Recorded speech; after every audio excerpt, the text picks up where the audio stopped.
警扫街大队出动，卖笋子的摊贩前一秒还说不要入境，下一秒高举着笋子，高喊冻蒜。选举人气大检验，市场拜票就是温度计。都胜利了哦，都下力，都下力，他现在哇！本人李景啊，拜天气，拜谢谢。永康表扬旗是在地非常大的传统市场，在这边不管是买菜或是做生意来批发的人也都非常的多。绿营选将林野景带着这边来握手拜票，每一摊都是他的熟面孔。哪里人多就是抢票的战场，抓紧黄昏市场人潮的时间。蓝营的候选人林彦柱3步并2步积极抢票。这是肉酥咯，肉条，这鱼酥、肉酥，拢肉酥，好，爱拜托你啊！问候鸡鸭鱼肉，不同摊贩林彦柱连小朋友都没放过。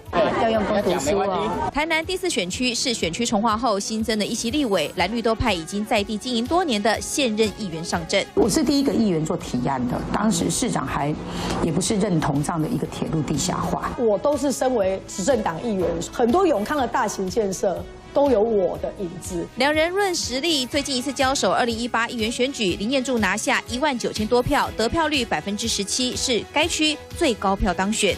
林野景得票1万出头，两人一差就是9300多票。不过议员选举是多席次，台南在08年实施单一选区2票制之后，蓝营还没有成功抢下任何一席立委。大家看我的选票是赢对方的，可是呢，整体来讲的话，如果是要真正去考量，我们这个地方还是绿大于蓝的。因为议员选举是多席次，所以你单看议员的选票，我觉得不精准。理解呢，议员长期以来跟我们很多的一个 NGO 团体都有合作。